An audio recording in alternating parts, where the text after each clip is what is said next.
Oops, missed the end of the timer. My bad. Sorry, I was still logging into stuff.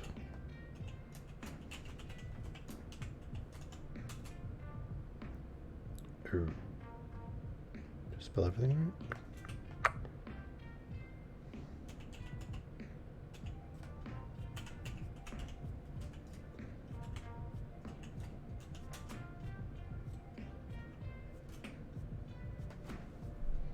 Is my caps lock on? That's why. Kind of hard to get your password right if your caps lock is on.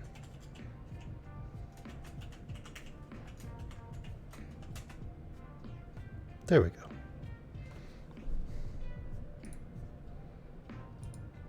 Oops.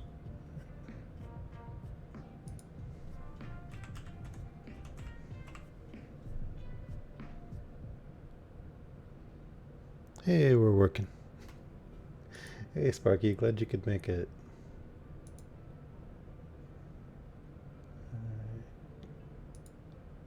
Everything working now? Almost. All right, I think we're good.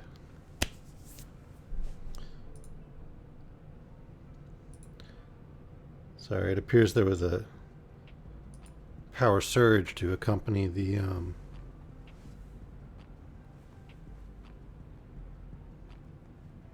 loss of power. So I'm not sure what happened.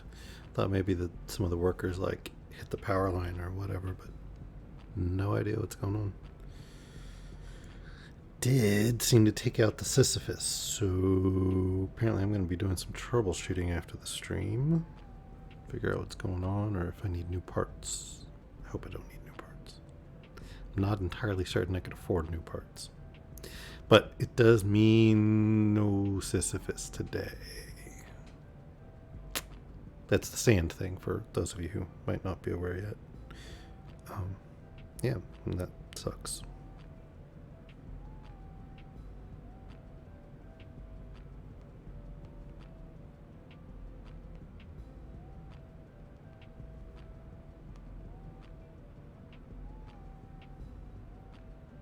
Hey, Vela, I'm glad you figured it out. Welcome. I mean, you say that's okay, but I'm actually bummed out. I'm really bummed out that the Sisyphus isn't working. I really hope it's not damaged. Yeah.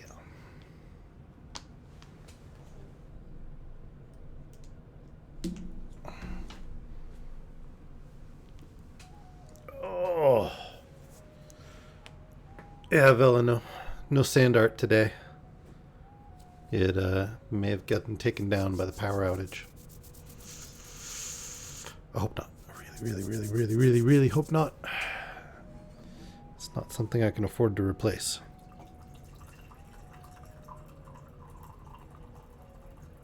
But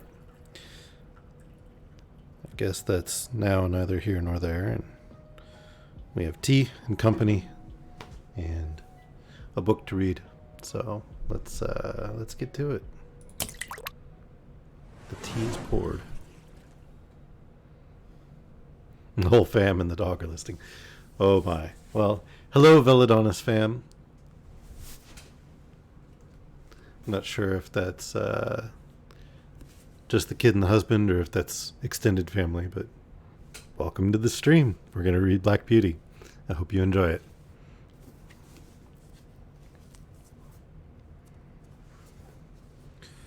We were on chapter 17, John Manley's Tale. I hope Major likes it too. I think that's the dog's name. The rest of our journey was very easy, and a little after sunset, we reached the house of my master's friend. We were taken into a clean, snug stable. There was a kind coachman who made us very comfortable, and who seemed to think a good deal of James when he heard about the fire. "There's one thing quite clear, young man," he said. "Your horses know who they can trust. It is one of the hardest things in the world to get horses out of a stable when there is either fire or flood. I don't know why they won't come out, but they won't, not 1 in 20.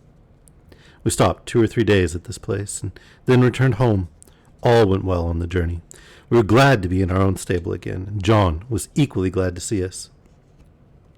Before he and James left us for the night, James said, "I wonder who is coming in my place." "Little Joe Green at the lodge," said John. "Little Joe Green? Why, he's a child." "He's 14.5, said John. "But he's such a little chap." "Yes, he is small, but he's quick and willing and kind-hearted too. And then he wishes very much to come, and his father would like it. I know the master would like to give him the chance. He said, if I thought he would not do, he would look out for a bigger boy. But I said I was quite agreeable to try him for 6 weeks. 6 weeks, said James. Why, it will be 6 months before he can be of much use. It will make you a deal of work, John. Well, said John with a laugh, work and I are very good friends. I never was afraid of work yet. You're a very good man, said James. I wish I may ever be like you. I don't often speak of myself, said John, but as you are going away from us, out into the world, to shift for yourself, I'll just tell you how I look on these things. I was just as old as Joseph when my father and mother died of the fever, within 10 days of each other, and left me and my crippled sister Nellie alone in the world, without a relation that we could look to for help. I was a farmer's boy, not earning enough to keep myself, much less both of us, and she must have gone to the workhouse, but for our mistress. Nellie calls her angel, and she has good right to do so. She went and hired a room for her with old widow Mallet, and she gave her knitting and needlework when she was able to do it. And when she was ill, she sent her dinners and many nice comfortable things, and was like a mother to her. Then the master. He took me into the stables under old Norman, the coachman that was then. I had my food at the house, and my bed in the loft, and a suit of clothes, and 3 shillings a week, so that I could help Nellie. Then there was Norman. He might have turned round and said that at his age he could not be troubled with a raw boy from the plough-tail, but he was like a father to me, and took no end of pains with me. When the old man died some years after, I stepped into his place, and now, of course, I have top wages, and can lay by for a rainy day or a sunny day as it may happen, and Nellie is as happy as a bird. So you see, James, I am not the man that should turn up his nose at a little boy, and vex a good, kind master. No, I shall miss you very much, James, but we shall pull through, and there's nothing like doing a kindness when 'tis put in your way, and I am glad I can do it. Then, said James, you don't hold with that saying, everybody look after himself and take care of number one. No, indeed, said John. Where should I and Nellie have been if master and mistress and old Norman had only taken care of number one? Why, she in the workhouse and I hoeing turnips. Where would Black Beauty and Ginger have been if you had only thought of number one? Why, roasted to death. No, Jim, no. That is a selfish, heathenish saying, whoever uses it.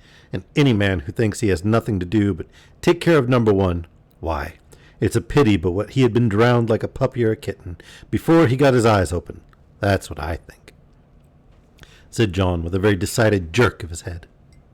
James laughed at this, but there was a thickness in his voice when he said, You have been my best friend, except my mother. I hope you won't forget me. No, lad, no, said John, and if ever I can do you a good turn, I hope you won't forget me. The next day Joe came to the stables to learn all he could before James left. He learned to sweep the stable, to bring in the straw and hay. He began to clean the harness and help to wash the carriage. As he was quite too short to do anything in the way of grooming Ginger and me, James taught him upon Merrylegs, for he was to have full charge of him under John. He was a nice little bright fellow, and always came whistling to his work. Merrylegs was a good deal put out and being mauled about, as he said, by a boy who knew nothing. But toward the end of the second week, he told me confidentially that he thought the boy would turn out well. At last, the day came when James had to leave us. Cheerful as he always was, he looked quite downhearted that morning. You see, he said to John, I am leaving a great deal behind. My mother and Betsy, and you, and a good master and mistress, and then the horses, and my old Merrylegs. At the new place there will not be a soul that I shall know. If it were not that I shall get a higher place and be able to help my mother better, I don't think I should have made up my mind to it. It is a real pinch, John. Aye, James, lad, so it is. but I should not think much of you if you could leave your home for the first time and not feel it. Cheer up. You'll make friends there, and if you get on well, as I'm sure you will, it will be a fine thing for your mother, and she will be proud enough that you have got into such a good place as that." So John cheered him up, but everyone was sorry to lose James. As for Merrylegs, he pined after him for several days, and went quite off his appetite. So John took him out several mornings, and with a leading rein, when he exercised me, and trotting and galloping by my side, got up the little fellow's spirits again, and he was soon all right. Joe's father would often come in and give a little help, as he understood the work, and Joe took a great deal of pains to learn, and John was quite encouraged about him. Chapter 18. Going for the Doctor. One night, a few days after James had left, I had eaten my hay and was laid down in my straw, fast asleep, when I was suddenly awoke by the stable bell ringing very loud. I heard the door of John's house open, and his feet running up to the hall. He was back again in no time. He unlocked the stable door and came in, calling out, "Wake up, Beauty! You must go well now, if ever you did." And almost before I could think, he had got the saddle on my back and the bridle on my head. He just ran round for his coat, and then took me at a quick trot up to the hall door. The squire stood there with a lamp in his hand. "Now, John," he said, "ride for your life, that is, for your mistress's life. There is not a moment to lose. Give this note to Dr. White. Give your horse a rest at the inn, and be back as soon as you can." John said, "Yes, sir," and was on my back in a minute. The gardener, who lived at the lodge, had heard the bell ring, and was ready with the gate open, and away we went through the park, and through the village, and down the hill till we came to the toll gate. John called very loud and thumped upon the door. The man was soon out and flung open the gate. "Now," said John, "do you keep the gate open for the doctor. Here's the money."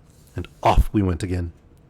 There was before us a long piece of level road by the riverside.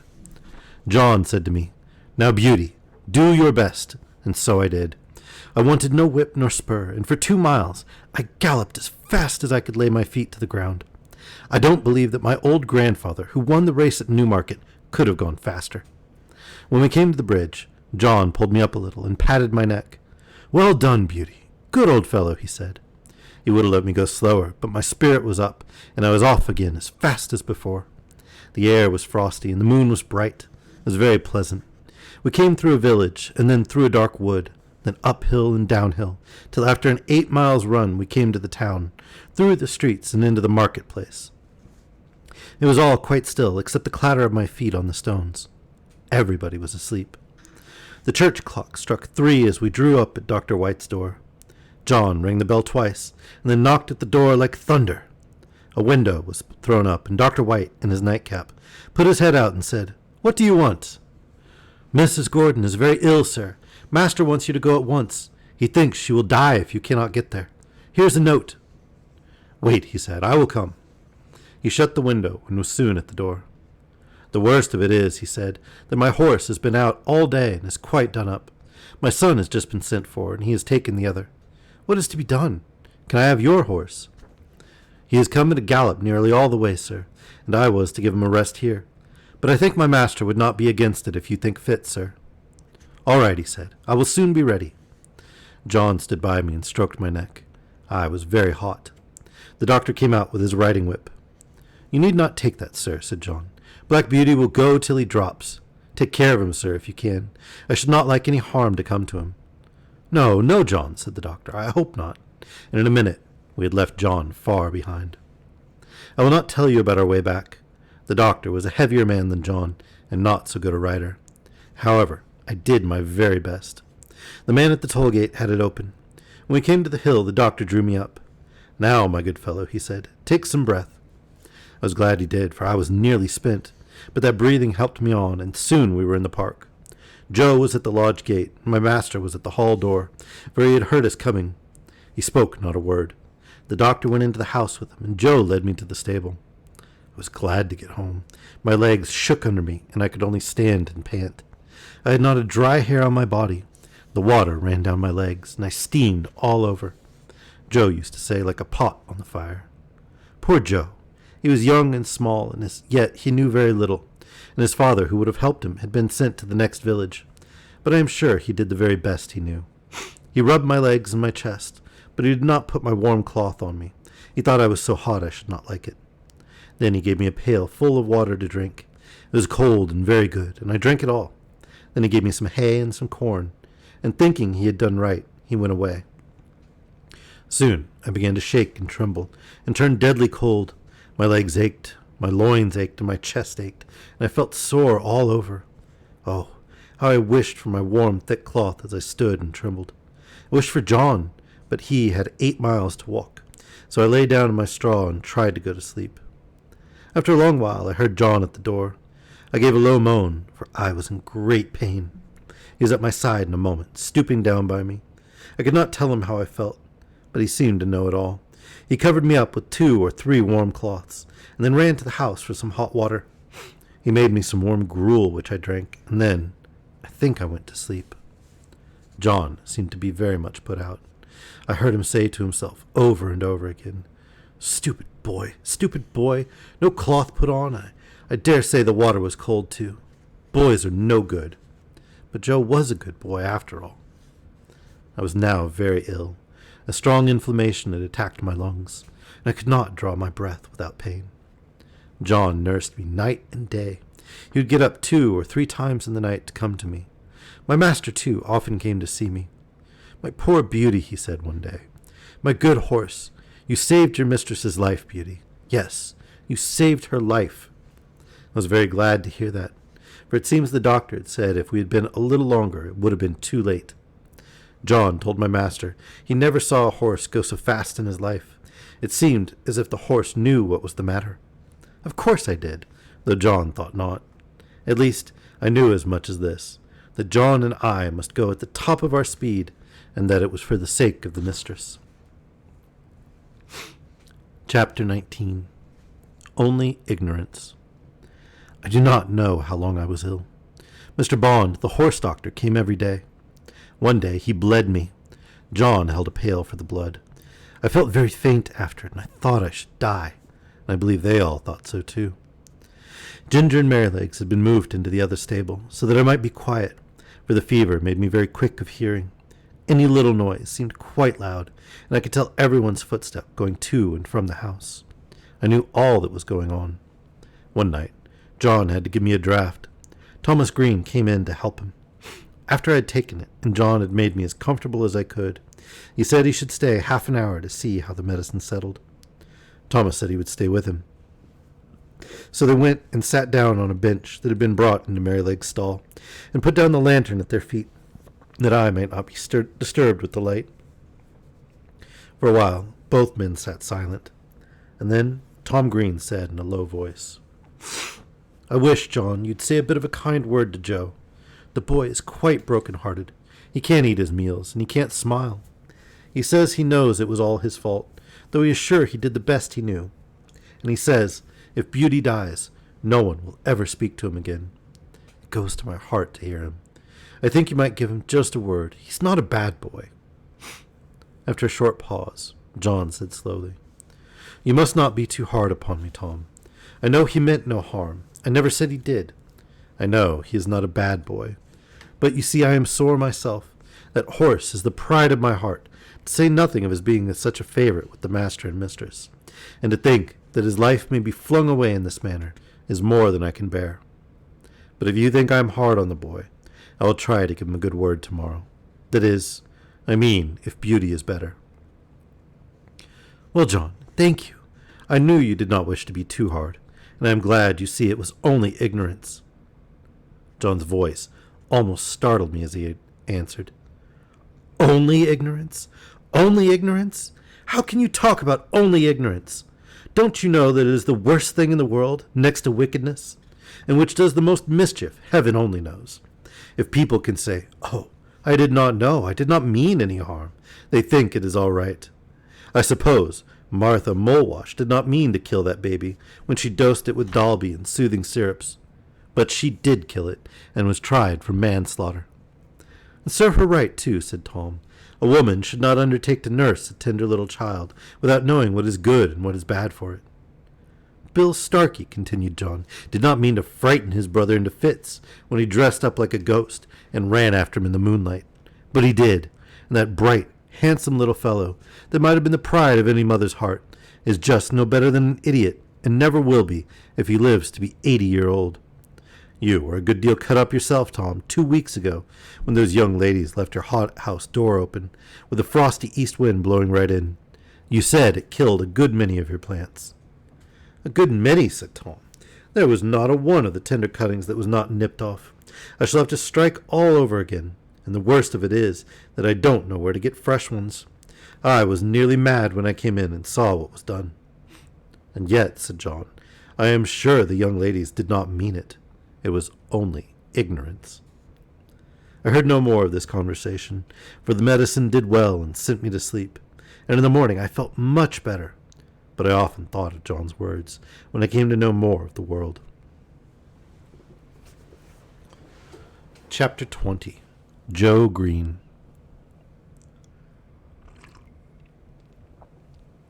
Joe Green went on very well. He learned quickly, and was so attentive and careful that John began to trust him in many things. But as I have said, he was small of his age, and it was seldom that he was allowed to exercise either Ginger or me.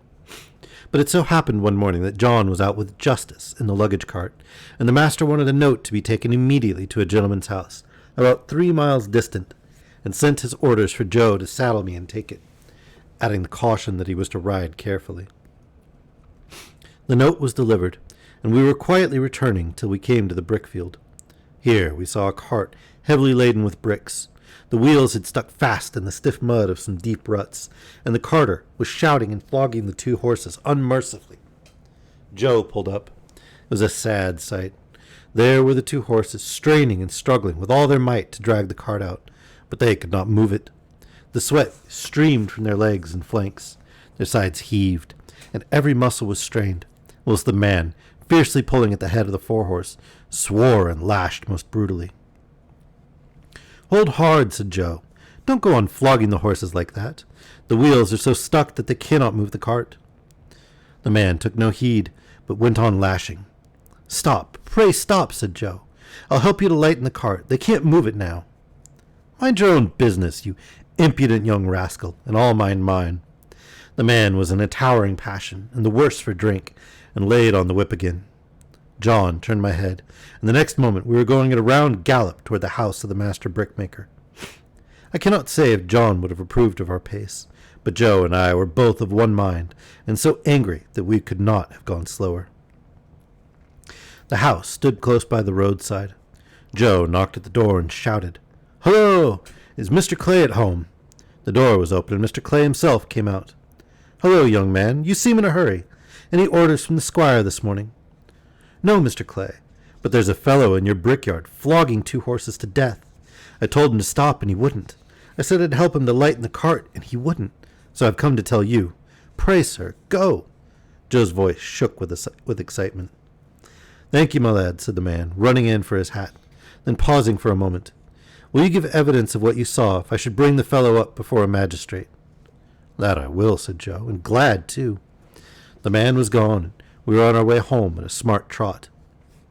"Why, what's the matter with you, Joe? You look angry all over," said John, as the boy flung himself from the saddle.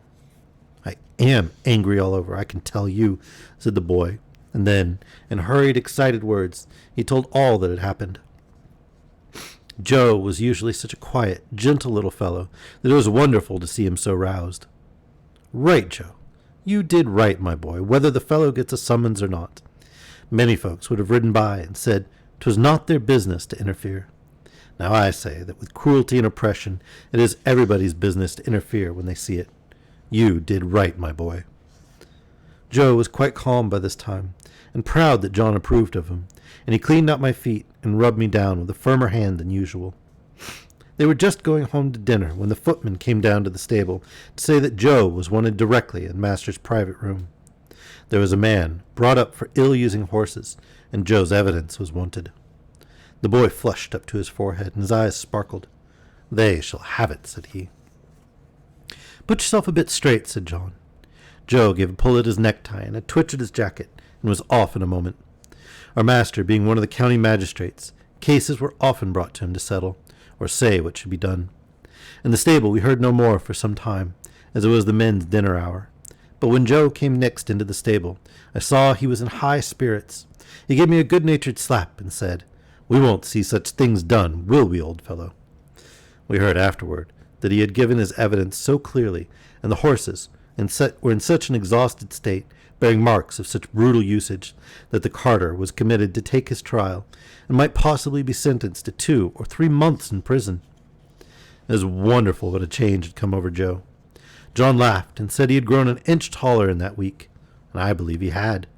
He was just as kind and gentle as before, but there was more purpose and determination in all that he did, as if he had jumped at once from a boy into a man.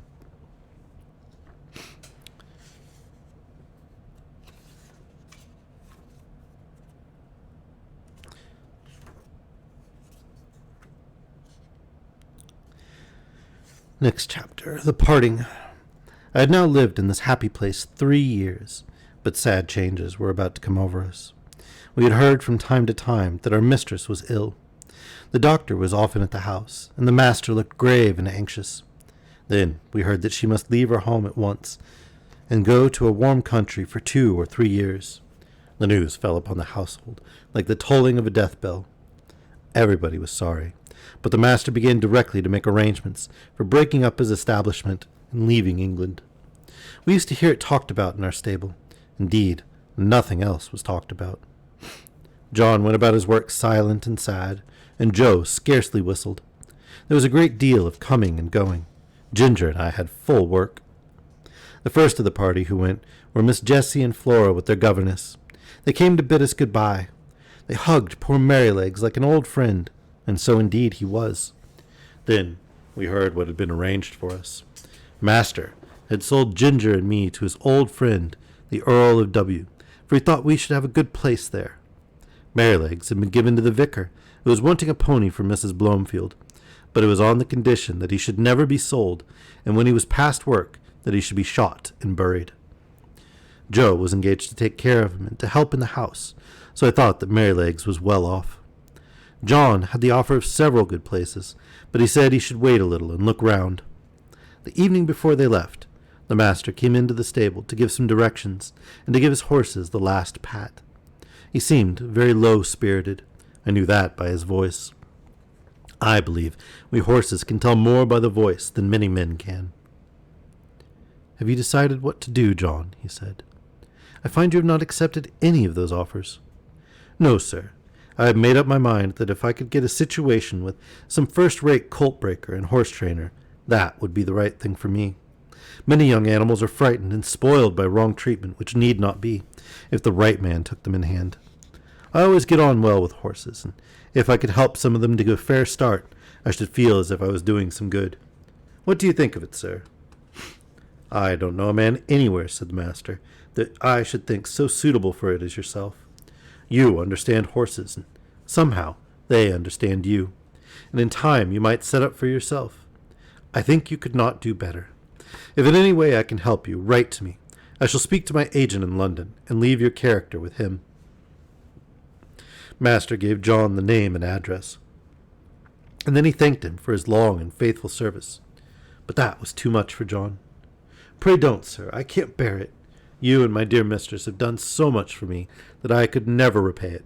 But we shall never forget you, sir, and please God we may some day see mistress back again like herself. We must keep up hope, sir." Master gave John his hand, but he did not speak, and they both left the stable. The last sad day had come. The footman and the heavy luggage had gone off the day before, and there was only master and mistress and her maid. Ginger and I brought the carriage up to the hall door for the last time. The servants brought out cushions and rugs and many other things, and when all were arranged, Master came down the steps, carrying the mistress in his arms. I was on the side next to the house, and could see all that went on. He placed her carefully in the carriage, while the house servants stood round, crying. "Goodbye again," he said. "We shall not forget any of you," and he got in. "Drive on, John." "Hey, little dude, welcome." "So I take it you guys made it home?" Joe jumped up. We trotted slowly through the park and through the village, where the people were standing at their doors to have a last look and to say, "God bless them." When we reached the railway station, I think Mistress walked from the carriage to the waiting room. I heard her say in her own sweet voice, "Goodbye, John. God bless you." I felt the rein twitch, but John made no answer. Perhaps he could not speak. As soon as Joe had taken the things out of the carriage, John called him to stand by the horses while he went on the platform. Poor Joe. He stood close up to our heads to hide his tears. Very soon the train came puffing up into the station. Then 2 or 3 minutes, and the doors were slammed to, the guard whistled, and the train glided away, leaving behind it only clouds of white smoke and some very heavy hearts. When it was quite out of sight, John came back. "We shall never see her again," he said. "Never." He took the reins, mounted the box, and with Joe drove slowly home. But it was not our home now.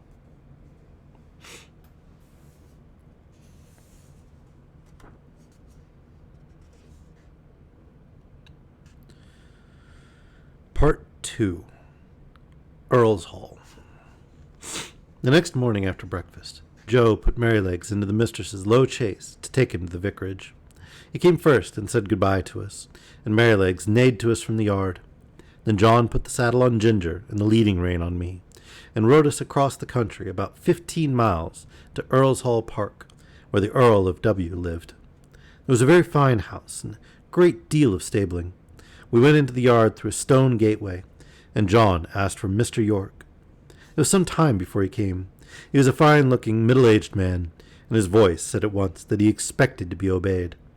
He was very friendly and polite to John, and after giving us a slight look, he called a groom to take us to our boxes, and invited John to take some refreshment. We were taken to a light, airy stable, and placed in boxes adjoining each other, where we were rubbed down and fed. In about half an hour, John and Mr. York, who was to be our new coachman, came in to see us. "Now, Mr. Manley," he said, after carefully looking at us both, "I can see no fault in these horses, but we all know that horses have their peculiarities as well as men, and that sometimes they need different treatment. I should like to know if there's anything particular in either of these that you would like to mention."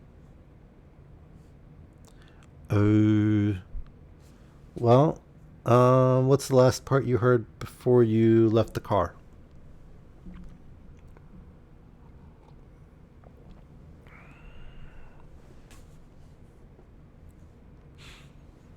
Notable events were the mistress took ill and Beauty had to do a wild run in the middle of the night to fetch the doctor from town. And then after a while, the doctor, like days and weeks, the doctor said that the mistress was going to have to go to a warmer climate. And so they had to shut down the house and fire and relocate everyone. Yeah, so the mistress took a turn, and so she's dying, and they wanted her to move to a warmer climate for her health.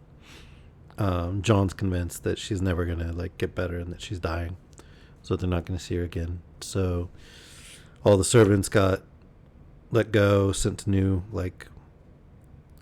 workplaces. The horses were sold. Merrylegs went to the vicar. Beauty and Ginger went together to the Earl of W, and they just arrived and are being introduced to the groom there.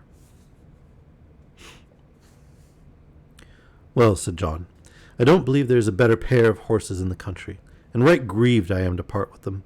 But they are not alike. The black one is the most perfect temper I ever knew. I suppose he has never known a hard word or a blow since he was foaled, and all his pleasure seems to be to do what you wish. But the chestnut, I fancy, must have had bad treatment. We heard as much from the dealer. She came to us, snappish and suspicious, but when she found what sort of place ours was, it all went off by degrees. For 3 years I have never seen the smallest sign of temper, and if she is well treated, there is not a better, more willing animal than she is. But she is naturally a more irritable constitution than the black horse. Flies tease her more, anything wrong in the harness frets her more, and if she were ill-used or unfairly treated, she would not be unlikely to give tit for tat. You know that many high-mettled horses will do so." "Of course," said York, I quite understand, but you know it is not easy in stables like these to have all the grooms just what they should be. I do my best, and there I must leave it. I'll remember what you've said about the mare." They were going out of the stable when John stopped and said, "I'd better mention that we have never used the bearing rein with either of them. The black horse never had one on, and the dealer said it was the gag bit that spoiled the other's temper." "Well," said York, "if they come here they must wear the bearing rein. I prefer a looser rein myself, and his lordship is always very reasonable about horses. But my lady, that's another thing. She will have style, and if her carriage horses are not reined up tight, she wouldn't look at them. I always stand out against the gag bit, and shall do so, but it must be uptight when the lady rides." "I'm sorry for it, very sorry," said John, "but I must go now, or I shall lose the train." He came round to each of us to pat and speak to us for the last time. His voice sounded very sad. I held my face close to him. It was all I could do to say goodbye. And then he was gone, and I have never seen him since. The next day, Lord W. came to look at us. He seemed pleased with our appearance. "I have great confidence in these horses," he said, "from the character my friend Mr. Gordon has given me of them. Of course, they are not a match in color, but my idea is that they will do very well for the carriage whilst we are in the country. Before we go to London, I must try to match Baron. The black horse, I believe, is perfect for riding." York then told him what John had said about us. "Well," said he, "you must keep an eye to the mare and put the bearing rein easy. I dare say they will do very well with a little humouring at first. I'll mention it to her ladyship." In the afternoon we were harnessed and put in the carriage, and as the stable clock struck 3, we were led round to the front of the house. It was all very grand, and 3 or 4 times as large as the old house at Birtwick, but not half so pleasant, if a horse may have an opinion. 2 footmen were standing ready, dressed in drab livery, with scarlet breeches and white stockings. Presently we heard the rustling sound of silk as my lady came down the flight of stone steps. She stepped round to look at us. She was a tall, proud-looking woman, and did not seem pleased about something, but she said nothing and got into the carriage. This was the first time of wearing a bearing rein, and I must say, though it certainly was a nuisance not to be able to get my head down now and then, it did not pull my head higher than I was accustomed to carry it. I felt anxious about Ginger, but she seemed to be quiet and content. The next day at 3 o'clock we were again at the door, and the footman as before. We heard the silk dress rustle, and the lady came down the steps. In an imperious voice she said, "York, you must put those heads higher. They are not fit to be seen." York got down and said very respectfully, "I beg your pardon, my lady, but these horses have not been reined up for 3 years, and my lord said it would be safer to bring them to it by degrees. But if your ladyship pleases, I can take them up a little more." "Do so," she said. York came round to our heads and shortened the rein himself, 1 hole, I think. Every little makes a difference, be it for better or worse, and that day we had a steep hill to go up. Then I began to understand what I had heard of. Of course I wanted to put my head forward and take the carriage up with a will, as we had been used to do. But no, I had to pull with my head up now, and that took all the spirit out of me, and the strain came on my back and legs. When we came in, Ginger said, "Now you see what it is like. But this is not bad, and if it does not get much worse than this, I shall say nothing about it, for we are very well treated here. But if they strain me up tight, why, let them look out. I can't bear it, and I won't." Day by day, hole by hole, our bearing reins were shortened, and instead of looking forward with pleasure to having my harness put on, as I used to do, I began to dread it. Ginger, too, seemed restless, though she said very little. At last, I thought the worst was over. For several days there was no more shortening, and I determined to make the best of it and do my duty, though it was now a constant harass instead of a pleasure. But the worst was not come. Next chapter, A Strike for Liberty. One day, my lady came down later than usual, and the silk rustled more than ever. "Drive to the Duchess of B.'s," she said, and then after a pause, "Are you never going to get those horses' heads up, York? Raise them at once, and let us have no more of this humouring and nonsense." York came to me first, whilst the groom stood at Ginger's head. He drew my head back and fixed the reins so tight that it was almost intolerable. Then he went to Ginger, who was impatiently jerking her head up and down against the bit, as was her way now.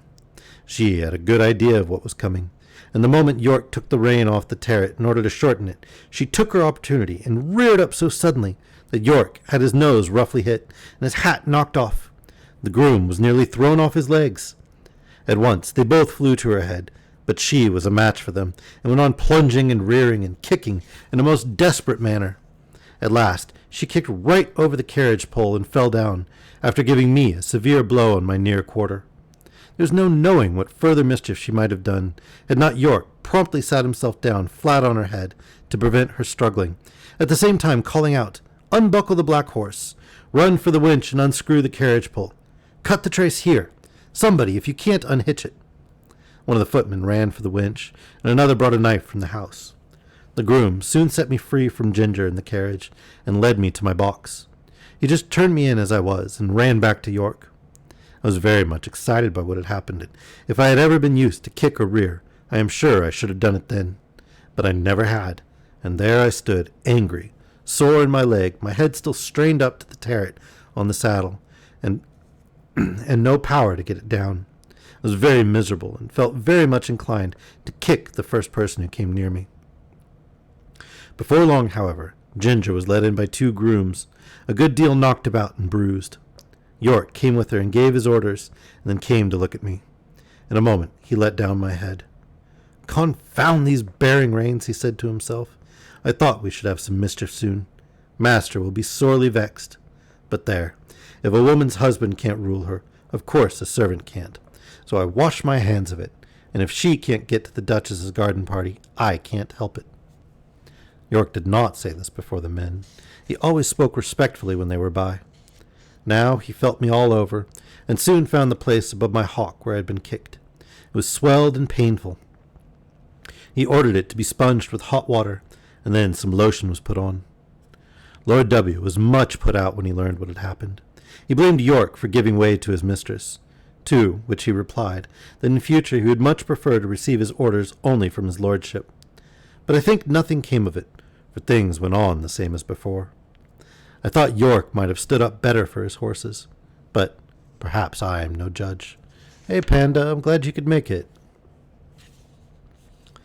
Ginger was never put into the carriage again, but when she was well of her bruises, one of Lord W.'s younger sons said he should like to have her. He was sure she would make a good hunter. As for me, I was obliged still to go in the carriage, and had a fresh partner called Max. He had always been used to the tight rein. I asked him how it was he bore it. "Well," he said, "I bear it because I must, but it is shortening my life, and it will shorten yours too, if you have to stick to it." "Do you think," I said, "that our masters know how bad it is for us?" "I can't say," he replied, "but the dealers and the horse doctors know it very well. I was at a dealer's once, who was training me and another horse to go as a pair. He was getting our heads up, as he said, a little higher and a little higher every day. A gentleman who was there asked him why he did so. "Because," said he, "people won't buy them unless we do. The London people always want their horses to carry their heads high and to step high. Of course it is very bad for the horses, but then it is good for trade. The horses soon wear up or get diseased, and they come for another pair." "That," said Max, "is what he said in my hearing. You can judge for yourself." What I suffered with that rain for 4 long months in my lady's carriage, it would be hard to describe. But I am quite sure that, had it lasted much longer, either my health or my temper would have given way. Before that, I never knew what it was to foam at the mouth. But now the action of the sharp bit on my tongue and jaw, and the constrained position of my head and throat, always caused me to froth at the mouth, more or less. Some people think it's very fine to see this, and say, "What fine, spirited creatures!" But it is just as unnatural for horses as for men to foam at the mouth. It is a sure sign of some discomfort, and should be attended to. Besides this, there was a pressure on my windpipe, which often made my breathing very uncomfortable. When I returned from my work, my neck and chest were strained and painful, my mouth and tongue tender, and I felt worn and depressed. In my old home, I always knew that John and my master were my friends, but here, although in many ways I was well treated, I had no friend. York might have known, and very likely did know, how that rain harassed me, but I suppose he took it as a matter of course that could not be helped. At any rate, nothing was done to relieve me.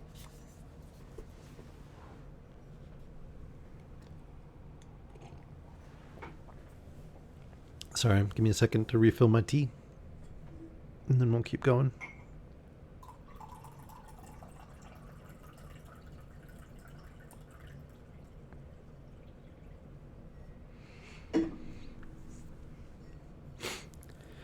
Seems we're in for some dark times in Beauty's life now.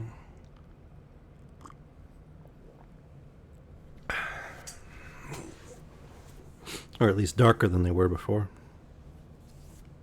All right. The Lady Anne, or a runaway horse. Early in the spring, Lord W. and part of his family went up to London and took York with them. I and Ginger and some other horses were left at home for use, and the head groom was left in charge. The Lady Harriet, who remained at the Hall, was a great invalid and never went out in the carriage, and the Lady Anne preferred riding on horseback with her brother or cousins. She was a perfect horsewoman, and as gay and gentle as she was beautiful. She chose me for her horse, and named me Black Auster. I enjoyed these rides very much, in the clear, cold air, sometimes with Ginger, sometimes with Lizzie. This Lizzie was a bright bay mare, almost thoroughbred, and a great favorite with the gentlemen, on account of her fine action and lively spirit. But Ginger, who knew more of her than I did, told me she was rather nervous. There was a gentleman of the name of Blantyre staying at the Hall.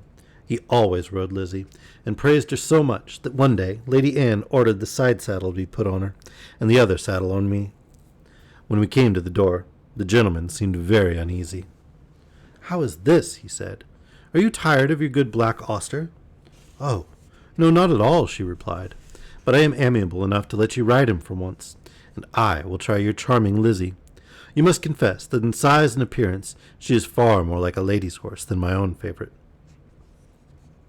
"Do let me advise you not to mount her," he said. "She is a charming creature, but she is too nervous for a lady. I assure you that she is not perfectly safe. Let me beg you to have the saddles changed." "My dear cousin," said Lady Anne, laughing, "pray do not trouble your good, careful head about me. I have been a horsewoman ever since I was a baby, and I have followed the hounds a good many times, though I know you do not approve of ladies hunting. But still, that is a fact, and I intend to try this Lizzie that you gentlemen are all so fond of. So please help me to mount like a good friend as you are." There was no more to be said. He placed her carefully on the saddle, looking to the bit and curb, gave the reins gently into her hand, and then mounted me. Just as we were moving off, a footman came out with a slip of paper and message from the Lady Harriet. Would they ask this question for her at Dr. Ashley's, and bring the answer? The village was about a mile off, and the doctor's house was the last in it. We went along gaily enough till we came to his gate. There was a short drive up to the house, between tall evergreens. Blantyre alighted at the gate, and was going to open it for Lady Anne, but she said, "I will wait for you here, and you can hang Auster's rein on the gate." He looked at her doubtfully. "I will not be 5 minutes," he said. "Oh, do not hurry yourself. Lizzie and I shall not run away from you." He hung my rein on one of the iron spikes, and was soon hidden amongst the trees.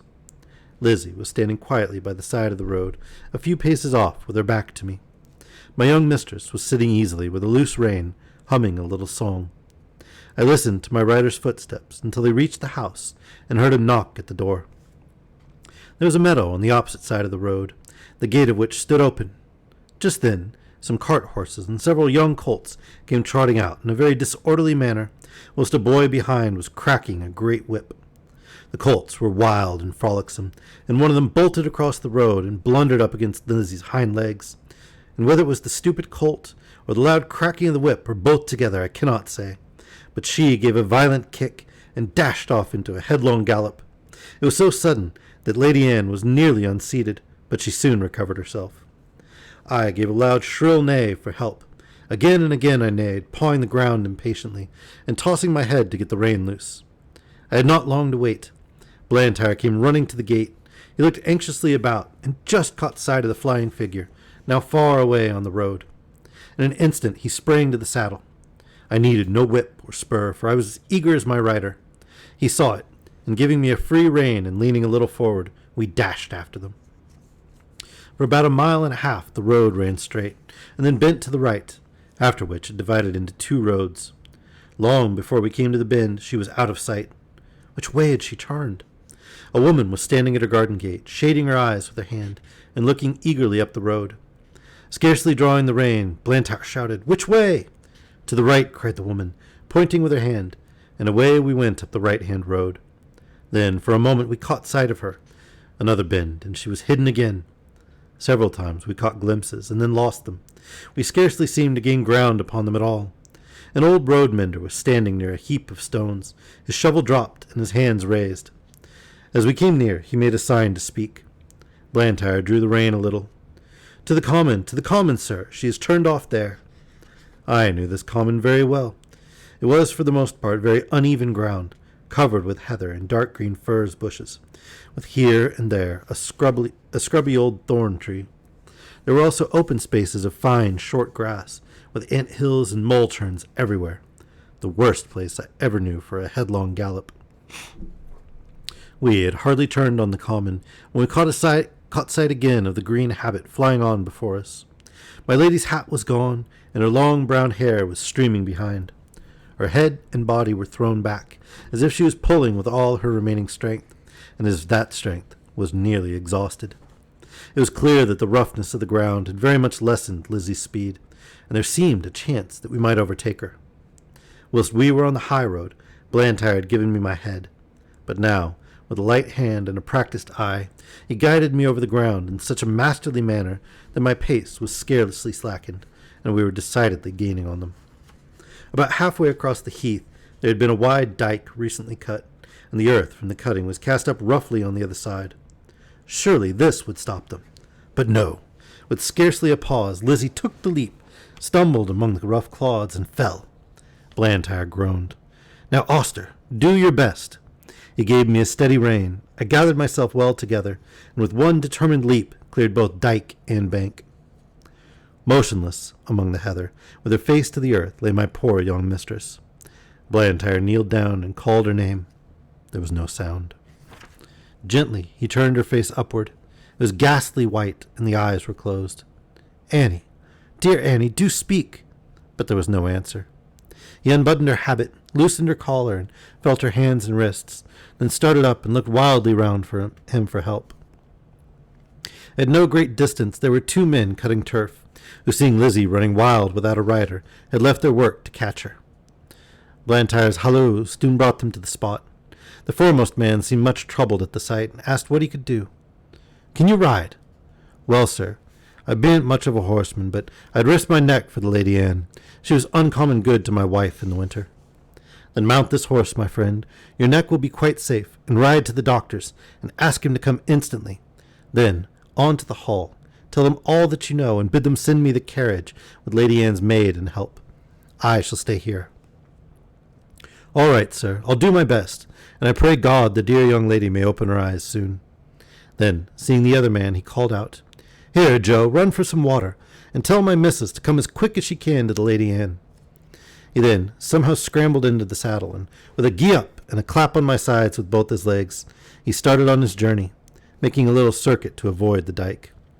He had no whip, which seemed to trouble him, but my pace soon cured that difficulty, and he found the best thing he could do was to stick to the saddle, and hold me in, which he did manfully. I shook him as little as I could help, but once or twice on the rough ground he called out, "Steady! Whoa, steady!" On the high road we were all right, and at the doctor's and the hall he did his errand like a good man and true. They asked him to take a drop of something. No, he said, I'll be back to him again by a short cut through the fields, and be there afore the carriage." There was a great deal of hurry and excitement after the news became known. I was just turned into my box. The saddle and bridle were taken off, and a cloth thrown over me. Ginger was saddled and sent off in great haste for Lord George, and I soon heard the carriage roll out of the yard.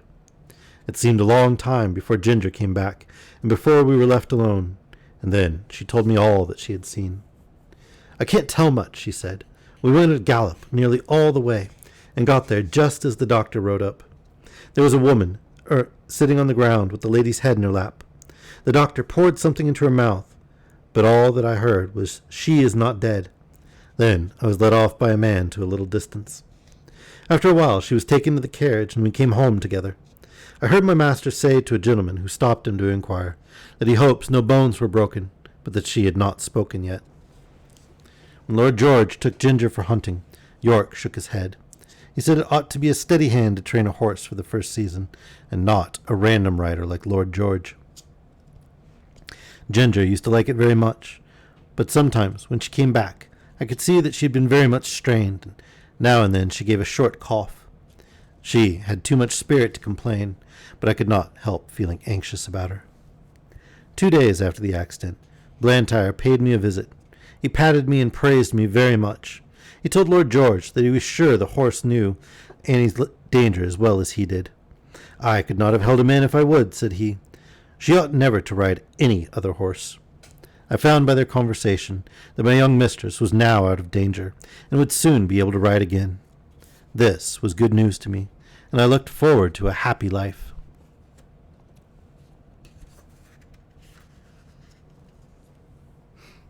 Reuben Smith. And this will be the last chapter we read today. I must now say a little about Reuben Smith, who was left in charge of the stables when York went to London. No one more thoroughly understood his business than he did, and when he was all right, there could not be a more faithful or valuable man. He was gentle and very clever in his management of horses, and could doctor them almost as well as a farrier, for he had lived 2 years with a veterinary surgeon. He was a first-rate driver. He could take a four-in-hand or a tandem as easily as a pair. He was a handsome man, a good scholar, and had very pleasant manners. I believe everybody liked him. Certainly the horses did. The only wonder was that should he be in an under situation, and not in the place of a head coachman like York. But he had one great fault, and that was the love of drink. He was not like some men always at it. He used to keep steady for weeks or months together. Then he would break out and have a bout of it, as York called it, and be a disgrace to himself, a terror to his wife, and a nuisance to all that had to do with him. He was, however, so useful that 2 or 3 times York had the matter hushed up, and kept it from the Earl's knowledge. But one night, when Reuben had to drive a party home from a ball, he was so drunk that he could not hold the reins, and a gentleman of the party had to mount the box and drive the ladies home. Of course, this could not be hidden, and Reuben was at once dismissed. His poor wife and little children had to turn out of the pretty cottage by the park gate and go where they could. Old Max told me all this, for it happened a good while ago, but shortly before Ginger and I came. Smith had been taken back again. York had interceded for him with the Earl, who was very kind-hearted, and the man had promised faithfully that he would never taste another drop as long as he lived there.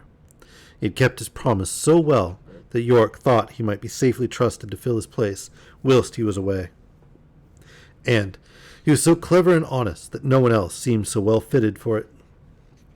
It was now early in April, and the family was expected home some time in May.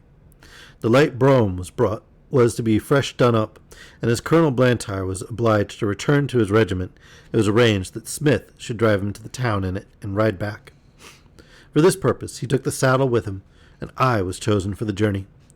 At the station the colonel put some money into Smith's hand and bid him good-bye, saying, "Take care of your young mistress, Reuben, and don't let Black Auster be hacked about by any random young prig that wants to ride him. Keep him for the lady." We left the carriage at the maker's, and Smith rode me to the White Lion, and ordered the ostler to feed me well and have me ready for him at 4 o'clock. A nail in one of my front shoes had started as I came along, but the ostler did not notice it till just about 4 o'clock. Smith did not come into the yard till 5, and then he said he should not leave till 6, as he had met with some old friends. The man then told him of the nail, and asked if he should have the shoe looked to. "No," said Smith, "that will be all right till we get home." He spoke in a very loud, off-hand way, and I thought it was very unlike him not to see about the shoe, as he was generally wonderfully particular about loose nails in our shoes.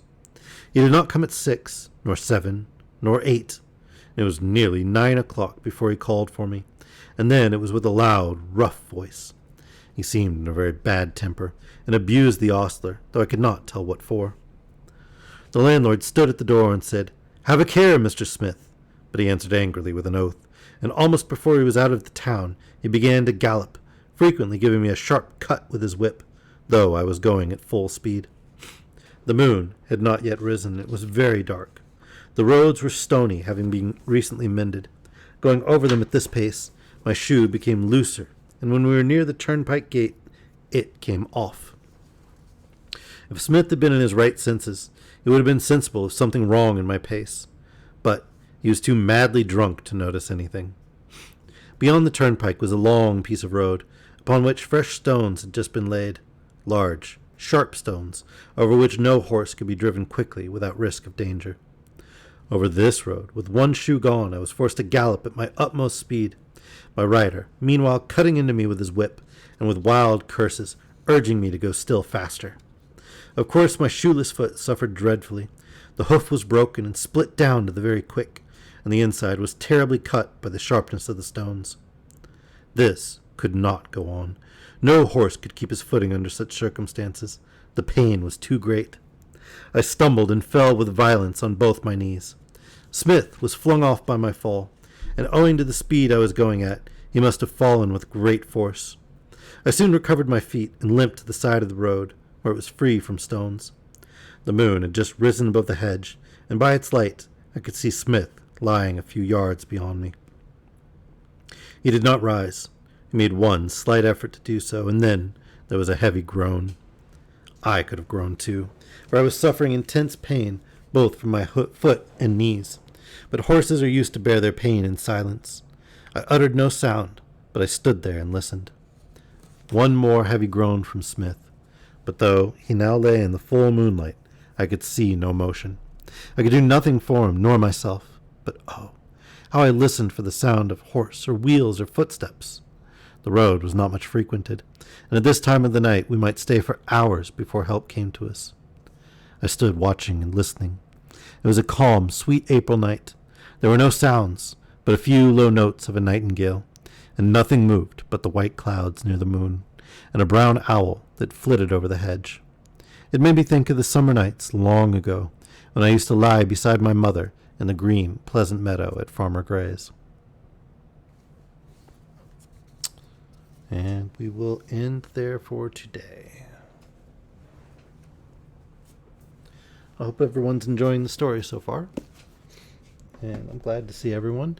I apologize again for missing yesterday. Wasn't much I could do about it. I can't fix no power. So that was all there was to it. I'll try to do a makeup stream tomorrow at this same time slot. Unacceptable. I mean, you're going to have to accept it because there's nothing I can do about it.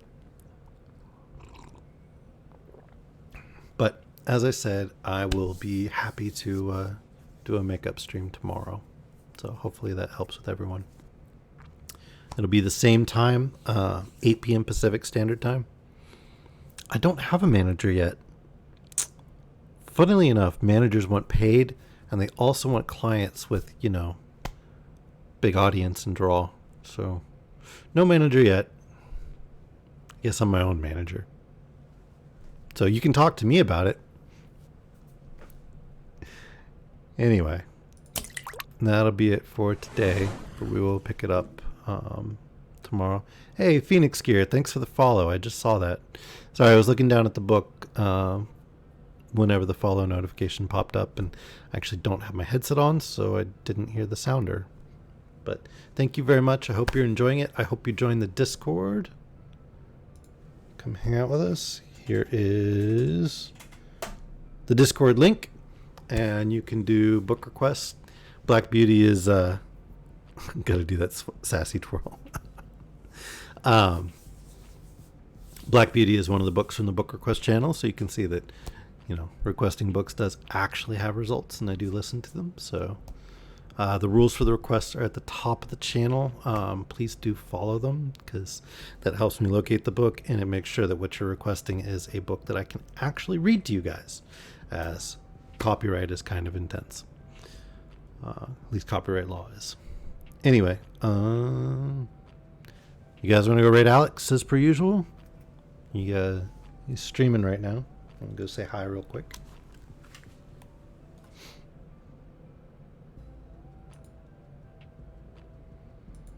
He is a mature stream, so those of you who are not of age, won't be able to come with us, I'm afraid. But I hope to see you again tomorrow. Have a great morning, afternoon, evening, middle of the night, middle of the day, whatever it happens to be, wherever you are. And thank you again for joining me for story time.